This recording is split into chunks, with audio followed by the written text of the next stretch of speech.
everyone. Let's kick off. Welcome, first of all, to our Livebookings Academy, entitled Turn Your Website into a Profit-Generating Machine. First of all, let me introduce myself. My name is Annalisa Heinz. I'm Key Account Manager for Livebookings. I know it's easier for you to produce, but it's actually more difficult for people to use. When it comes to photos, stop with the automated playing photo slideshows. They're not very helpful if you think I'm going to sit down and wait for pictures to change every 10 seconds, I won't. Look at Facebook, look at Flickr, and how that's the biggest photo websites in the world. Look at how they offer up a page with a selection of photos that I then can browse through with the ones that catches my eye. Information about the chef might be relevant if he is well known. If it's not relevant, if it's not well known, it's actually maybe just noise. So think about if that actually needs to go there. Opening hours, really important. Make sure they're there, make sure they are correct.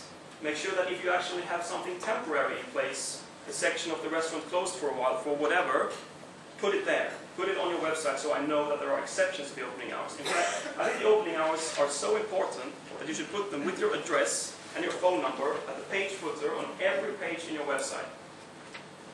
Because that actually also helps Google figure out and get content about you when you use the Google Maps function. You know that there's a little page about your place there quite frequently.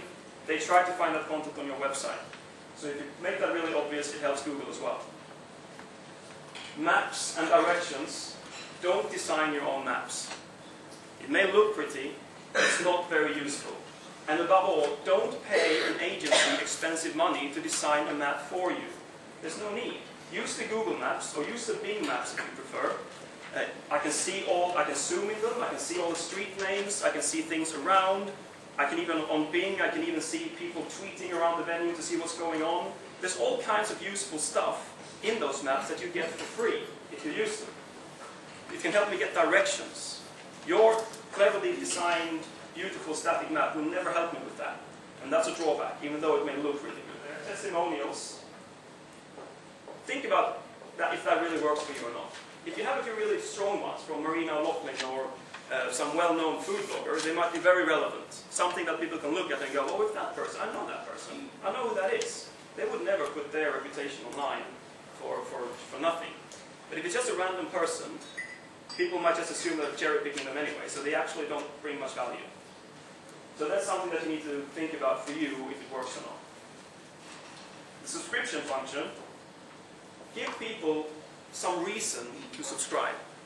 It can be as simple as having an archive of your previous newsletters online so I can see what you actually send out if I think it's relevant to me. And that actually helps you build your website to make it good for Google as well. More content about your restaurant, better chances to be found in Google.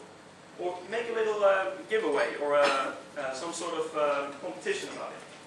But make sure that you tell them before they sign up, and not like some people I see, they sign up and then they get a confirmation page and they tell you, oh, you now have 10% off at my restaurant. If you told me that before, it would be more likely that more people did it. If you tell me afterwards, you already got my address. Next, I'd like to introduce Andy Johnson, who's Director at Buckingham Design Associates.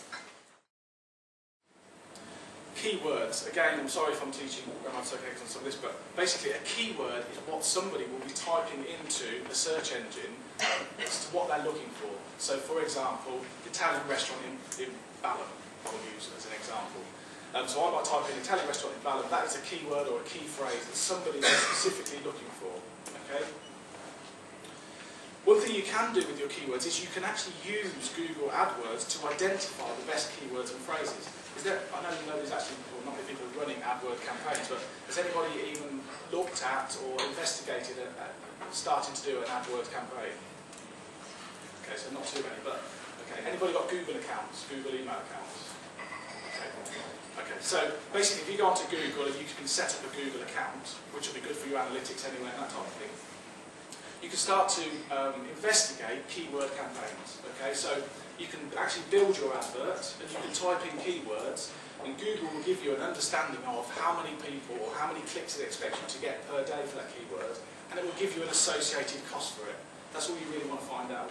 You just want to find out, use that information to tell you what will be good keywords for you to use, what would be bad keywords, what would be highly competitive keywords, so on and so forth. So use Google AdWords to identify keywords and phrases. Right now, I'd like to introduce Annabelle Tilley from DMD London, Online Marketing Manager.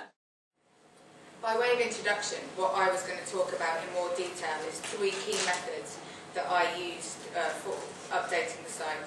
So I look at how I regularly update content, SEO, which I'm really thankful to Andy has explained in detail so I don't have to do that, and also what I look at to drive traffic to the site. Then also outside the website even more, looking at newsletters and third-party partnerships. And then I look on to the future as well. Okay, so this slide is just a sneak preview really of just some of the key things that I do. So the live bookings calendar or interface, I always call it the wrong thing, but yeah, that by putting that on our new D&D site on the homepage, bang, straight there, you know, we saw a dramatic increase. You know, I can really definitely say this really does work.